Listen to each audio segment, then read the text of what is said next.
Jay, a weekend full of training in preparation for Grapple Worlds 2 and various other events, maybe before Grapple Worlds 2 comes along.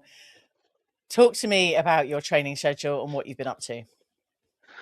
Training schedule in general. I mean, I don't really get to train much myself anymore since opening up a gym in this July this year. So at the moment, my training is just sparring my students, so yeah, my training schedule is sparring blue belts basically, and and uh, Nice. and now they're starting to give me a hard time. They're starting to learn my game and give me a hard round. So I guess Good. there's benefits either way. Amazing. Shout out to all those blue belts listening and watching the show. I am with you, blue belts. It is always time to give the black belts a hard time. Well, try to, in any case. July 2025, you opened up Watford Tactical Fighting. How has that journey been? Obviously, you said it takes away your training time, but building up a new gym was kind of an interesting journey. People don't realize how hard opening a gym is. People think, oh, you open a gym, you get to coach. This is what I thought. I'll open a gym, I'll get to coach and do jiu-jitsu all the time and have fun and do what I love for money. Then you realize like all the things you have to learn. Like you have to become a businessman and become business smart, as well as a Yeah. coach, as well as a cleaner, as well as a life advisor, as well as like a second parent, as well as everything else. People don't realize how much work Yeah. actually goes into it. I mean, it's not for the weak. I'd say, yeah, it takes a lot of work, Yeah. and you're building a community, and you're not just a coach anymore. It's not like when I used to work at other gyms and teach other clubs where I can kind of go in, do my hour, an hour and a half, teach my class, and go. When you're running your own gym, it becomes like even though it becomes a full-time job, like as well as everything else. So it's not just yeah, and the marketing you got to know how to market. You got to become a marketing manager at the same time.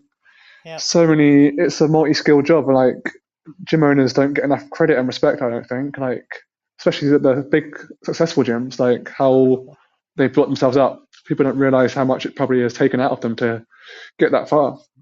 Yeah. No, respect to all you gym owners, including you, Jay. It does sound like it's been a full-on journey of learning and development and bringing up all of the pillars of your life, and maybe kind of taking back the training side of things. But what has been the best part of starting your own gym? Best part of starting my own gym is having it's like having I don't know having a second house or just the I guess the achievement of it. You're looking at it, and realizing like how hard how many skills I've had to learn to open it in the first place, Yeah. and how many things I just didn't know about business and life, and the life lessons you learn from doing it. Good. So primarily the life lessons and all the skills that are gonna take you into the future. But you've already been training for nearly 20 years, and you're kind of mid to late 20s, and you're a black belt and very, very accomplished. Let's talk about some of your accomplishments to date, Jay. Yeah, I mean, all I achieved. I won the odd super fight here and there. I won a few decent comps. Like I think I've won 80cc UK once, and I've won the British Open gi and nogi before. 1-0 on Grapple Fest, but I Yeah. mean, I feel like jiu-jitsu is such a small part of my life in a sense as well. Like, it's so much more to life than just jiu-jitsu, I guess. I think that's one thing you learn as well, seeing opening a Yeah. gym, people from different backgrounds, everyone's got their own lives behind them. They come here to get away from their lives, and it's their Yeah. escape. Yes. Well, thank you. I'm not diminishing your accomplishments at all, but with you saying that it's such a small part of your life, jiu-jitsu for all of us, it's such a massive part of our lives. And I think we underestimate all of the other sectors of our lives that make up something quite complete, even though jiu-jitsu absorbs so much time, so much energy, and so much dedication. But not underestimating the capacity we have to fulfill the rest of our lives. How has it been bringing kind of, or having people come to your gym from all different kind of backgrounds and, you know, all sorts of situations? How has that made you feel? It made me feel quite happy in the sense that anyone can walk in through these doors and be accepted no matter where you come from, who you are, what you believe in, Yeah. whatever God you pray to, whatever, you're accepted from day one. Like we've got students with like severe sort of mental health issues, and when they flare up, we're always straight there. All of us are there for them, Yeah. and we all support each other no matter what. Like we're all one big community. In fact, I don't say family. In fact, like family is over exaggerated in a sense. We're not in Fast and Furious, but it's one.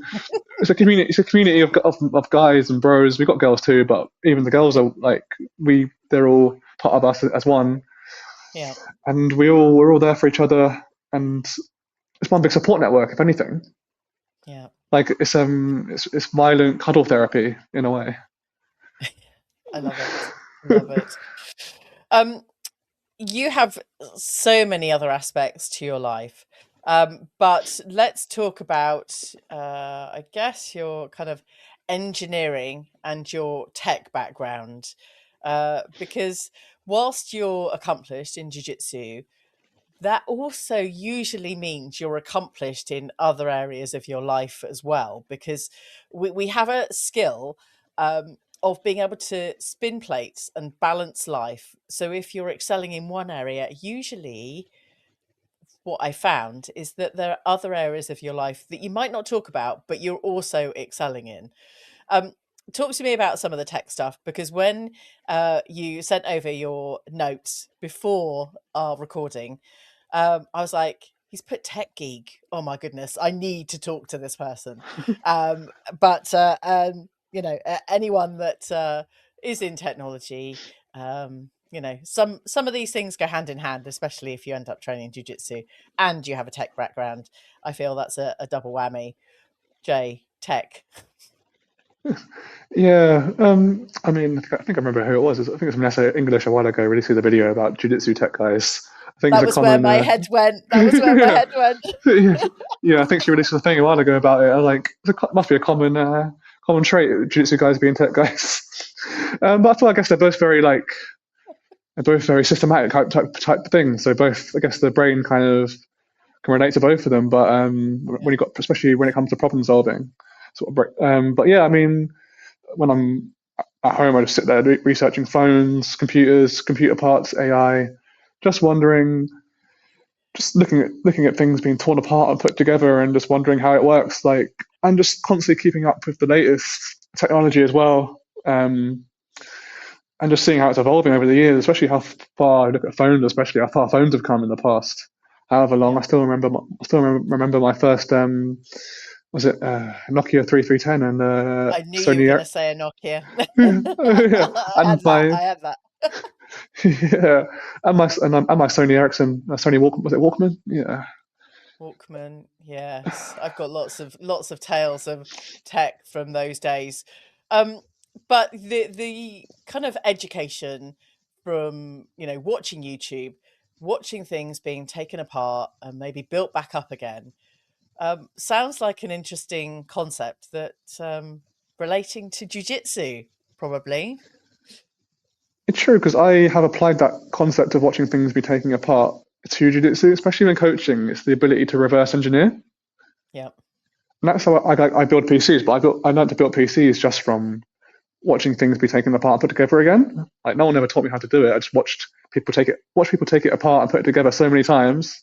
I Yeah. eventually learned to do that myself. And same with jiu-jitsu. Like when you're a coach, like I feel like it's a very big red flag when you get a coach who thinks they know everything. Like someone will ask me a question after class or mid-class, and I'll be like, I don't know. So I'll be like, you know what? Let's sit down. Let's reverse engineer it Yeah. and see how we can get to the solution. And same with tech, like a phone or hardware, at least you can work out how it works by taking it apart and reverse engineering it. It sounds like this whole mindset began many, many years ago, probably in kind of the same time frame as your jiu-jitsu journey. Take us back to some of those very early years, if you can remember, Jay. Early years, as in my like. Jiu-jitsu journey, or whatever you want to talk about from the kind of beginning of your jiu-jitsu life and experience. It was so long ago when I started. I think I was 8, 9. Just I used to be into martial arts as a whole, either like Bruce Lee films, Power Rangers, WWE as a kid. So I always wanted to learn to fight. Always wanted to learn to fight. So from being exposed to so much martial arts through media, that I ended up doing kung fu at first, and then switching to jiu-jitsu shortly after, and just kind of went from there. I didn't really know what was going on. My dad took me to a place where I could train, and then I just kind of just kept showing up. I didn't really question it. I'm getting to live out my WWE/Power Ranger dreams. Okay, now before we started recording, I recalled Jade Barker, who was on the Jiu-Jitsu Lou podcast some time ago, and she mentioned Power Rangers, and I asked her what her favorite color Power Ranger was, and she said it was a red Power Ranger. But when I asked you what color Power Ranger was your favorite, Jay, what did you say to me? Depends on the season. There's 30 seasons. My mind was blown. 30 seasons of Power Rangers. Anyone that enters a quiz, this is a fun fact. 30 seasons of Power Rangers. Now, with regards to the red Power Ranger, I didn't think we were going to be going here, Jay. But apparently, in all those seasons, there was one female red Power Ranger. Is that right? I believe there's one. Yeah, I think her name was Amelia. She was the what's it called? Cosmic Fury Red Ranger in the final season. Amazing. So if you were to pick, because I asked you the color and you're like, oh, it depends on the season, but depending on which season you choose, what would be your favorite Power Ranger, Jay? The best seasons are either Time Force or In Space. In Space, you kind of have to pick the Red Ranger. He's got the biggest backstory. His whole motivation was his sister got kidnapped by the bad guys when he was a kid, and he spent his whole life training as a Power Ranger to go and find her. And it turns out the whole time they were training his sister to go and kill him. So they kidnapped his sister, brainwashed her, no, and trained her to take down the Power Rangers. Oh my goodness! And if we're talking Time Force, it's got to be the Quantum Ranger, he has basically in Time Force.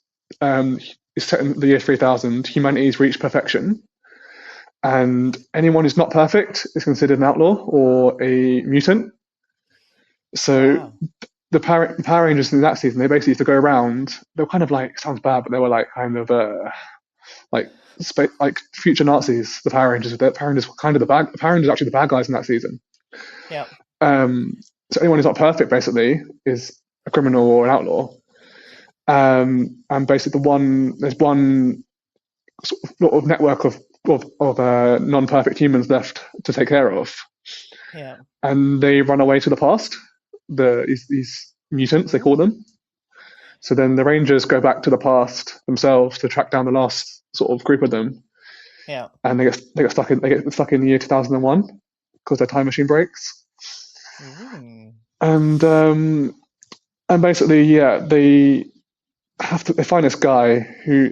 So in the first episode, the Red Ranger gets killed. So they have to find a guy with the same DNA as the Red Ranger from 1,000 years ago. So they find an ancestor of the Red Ranger, and use his DNA to get the powers back. But turns out he had a mortal enemy. The new Red Ranger has a mortal enemy. And he gets jealous. The mortal enemy gets jealous of his new powers, and he finds a Power Ranger morpher that's been lost since like the dinosaur era, and uses that to finally get powers. And he becomes the Quantum Ranger, and Oh my goodness. he's like some badass anti-hero because he's a Power Ranger, but he refuses to team up with them because he hates the Red Ranger. And he does whatever he wants and does his own thing in turn for using his powers. Amazing. Okay. So where I've just gone, I followed this story. Will you just firstly recap which seasons that we should go and watch? So, Time Force and In Space. Okay. They're locked in. Your memory recall is absolutely incredible. Now, some of us listening to instructions and trying to work stuff out, our minds go blank and we are clueless. But it really feels like you retain all the important information. Has that served you well to have that kind of mind? So, in jiu-jitsu terms, I can't remember what I did 2 seconds ago, but I can remember things I did a year ago, 2 years ago, 3 years ago, or further back. So, a lot of the time, a move I learned a year ago will suddenly become a part of my game.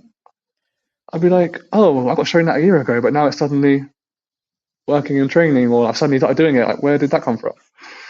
So, I've got good long-term memory, but terrible short-term. Okay. That's probably fine, especially if you're capturing moments with photos or video or whatever. But I'm hoping that there's hope for some of us that I particularly attended a jiu-jitsu camp this weekend. Now, I'm just hoping that some of those moves I recall, not this week, not next week, maybe in a year or two when it really, really matters, because there were some really good techniques. Maybe that's the same for anyone else listening or watching. Let's see. Yeah. So don't panic if you don't remember it on the day, on the week. It'll take time to sink in, and like it's like I remember when I did my learning to drive. There was a maneuver I couldn't do. We tried it over and over and over and over. And my instructor said to me, "You know what? Let's leave it for today. We'll come back to it next week or a week after." Yeah. And we did it maybe a week after, and I did it first time without him even telling me what to do. But when we initially tried it, it just wouldn't work. So I think sometimes taking a second, taking a step back can actually be better. Yeah. So it's not necessarily the concept of the immediate giving up. It's just going, that's not for me right now. I will return to that later.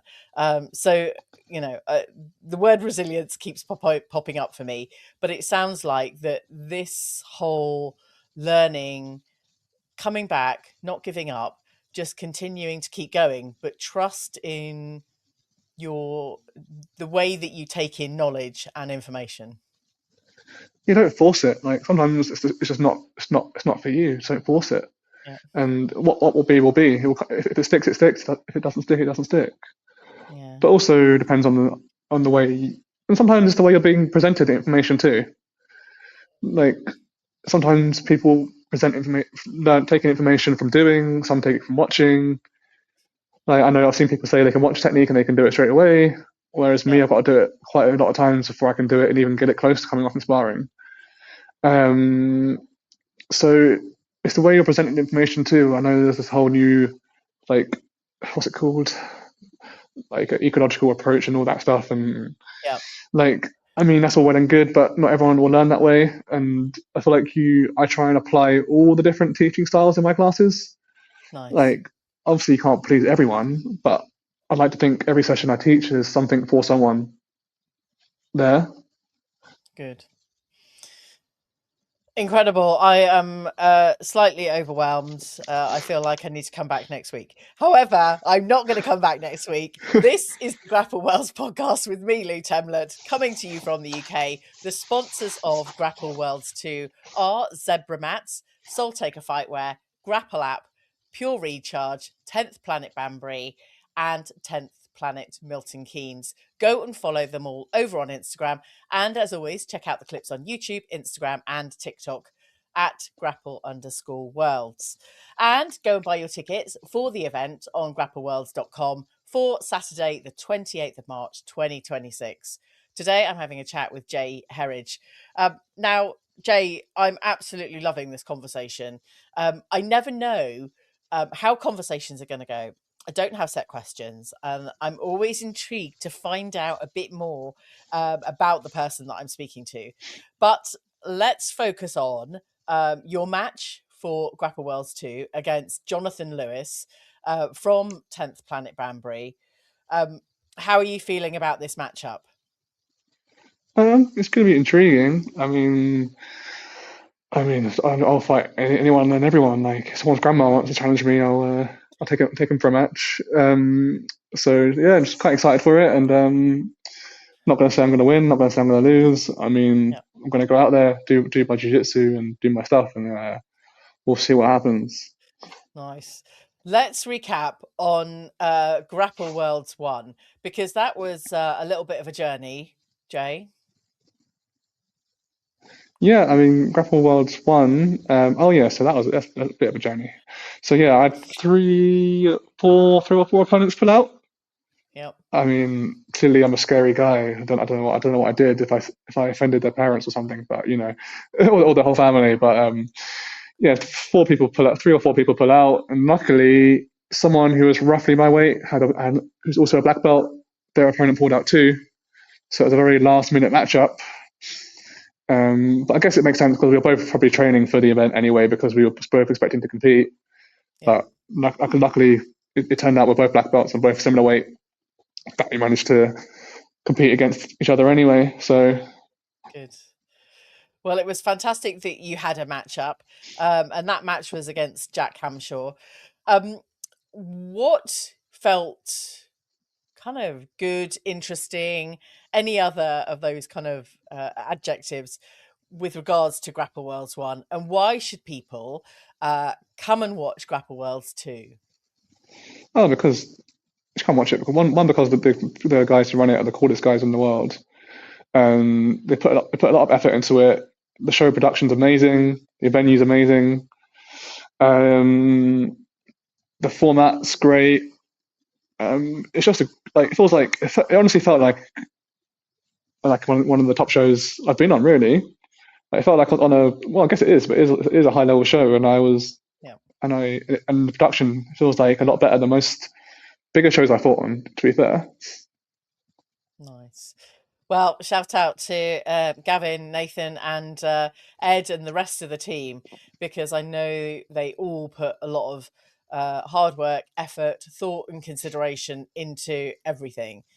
Are you going to be watching any other matchups for Grapple Worlds 2 when you've finished your match, or maybe even before? Or are you going to be head down, focusing on what's coming up before your match? I've got a lot of training partners and friends competing, as I train everywhere. I know so many people. Got my boy Marco competing. Got the Muscle Witch himself, Joe DeCourtin. I believe one of my training partners, Charlie Ball, is fighting Marco too. So I'm gonna have to not root for anyone.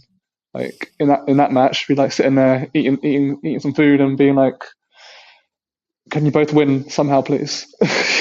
Is there a way you can both win? I love that. Are you going to be cornering anyone for Grapple Worlds 2? Cornering.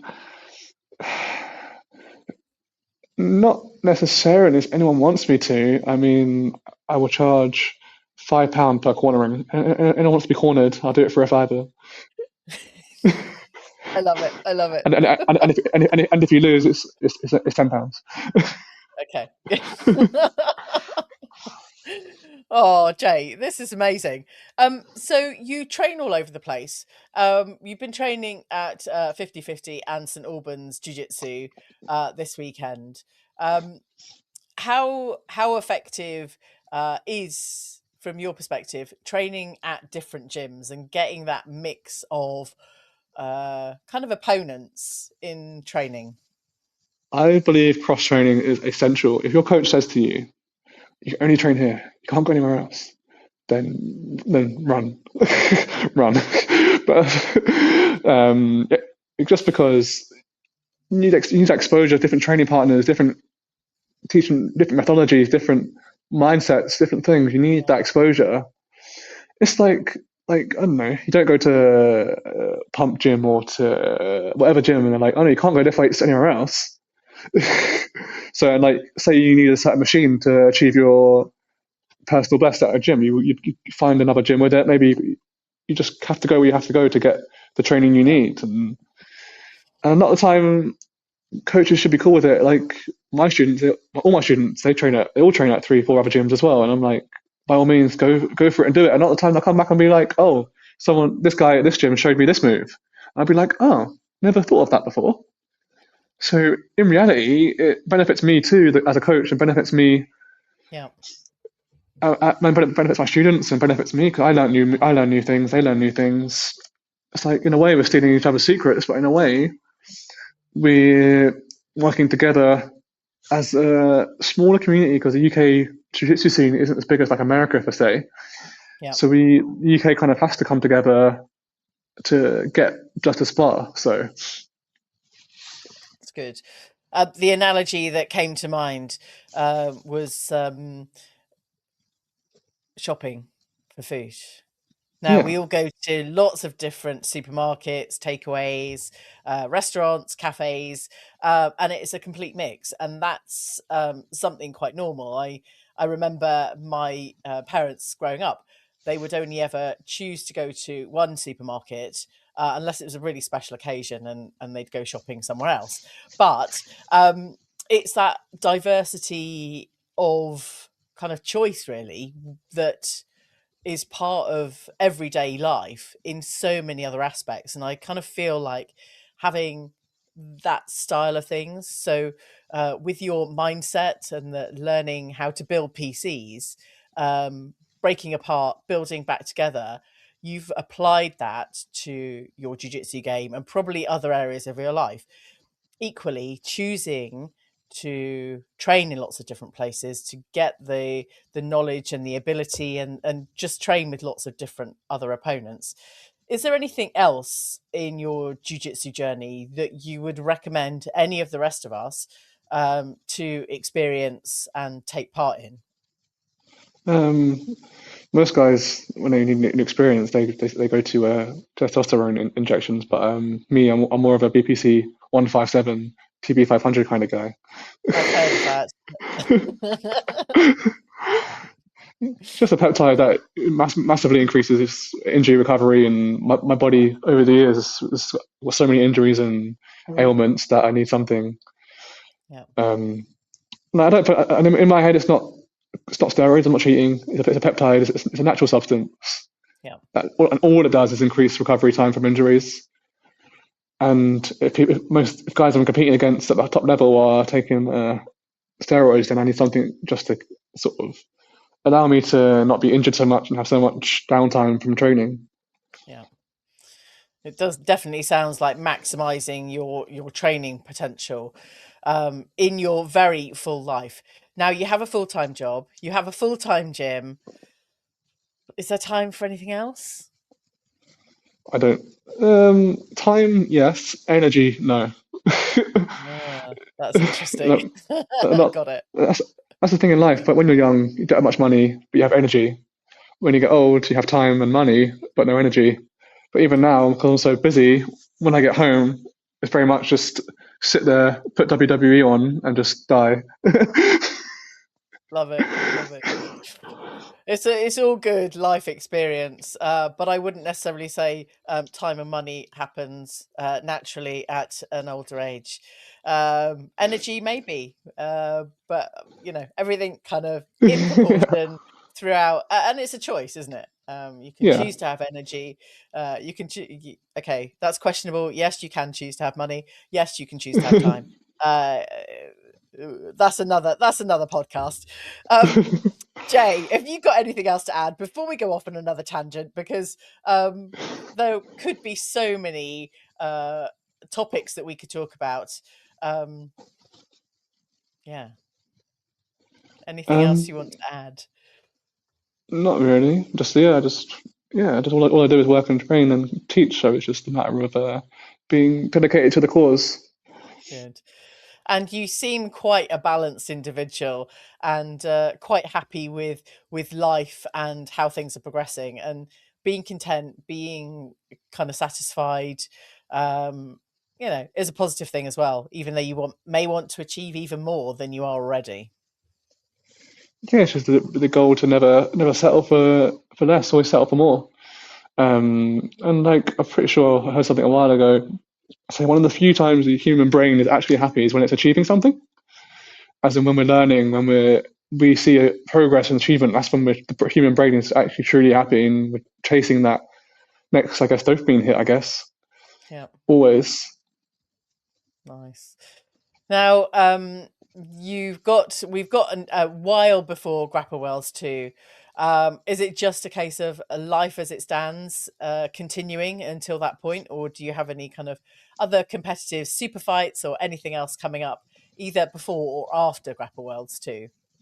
Got Quattro in-house next weekend, and got in February I got the Polaris PSG thing, the Nice. qualifier thing. I mean, looking forward to that because the winner of the Polaris one gets the title shot on Polaris. And every time I've done Polaris contenders, something always goes wrong. Last time I did it, I was concussed. I got concussed a few days beforehand. Oh my gosh. So I'm hoping my training can stay consistent up until this one, at least, and not. It does sound like consistency and putting yourself out there for all of these opportunities. I think it's something all of us should do. If there's an opportunity in jiu-jitsu, take it with both grips or a nice collar tie and an arm drag. But I'm only a blue belt. Only a humble blue belt. At least you're not a white belt. I could be. Anyway, Jay, how can people follow your journey throughout all of these events upcoming? I mean, stay tuned to my Instagram, YouTube, the gym YouTube channel, the gym page, what for tactical fighting, YouTube and Instagram. I say DM me, but please don't. I get so many DMs. Please don't DM me. Okay, only go and follow, and obviously get yourselves along to all of these events and shows. They will be absolutely fantastic. They already are fantastic, even before they've happened. So go and get yourself a ticket. Go and watch pay-per-view if that's also an option. Obviously it is. And continue supporting Jay. I think you're doing an absolutely fantastic job. You're a very intriguing, interesting individual, Jay. I cannot wait to see some of that technical ability in person at the upcoming shows. Yeah, should be good. I mean, I'm going to come up there and I'm going to butt scoot like hell. So be ready for some super butt scooting and just hugging legs. Like I don't like feet that much. I swear. We will leave it there. I'm sending you off, Jay. Thank you. Oh, right. There we go. Butt scooting to save the world. I hope you enjoyed this episode. Thank you for telling your friends about this show. And if you haven't told your friends, go and tell your friends about this show.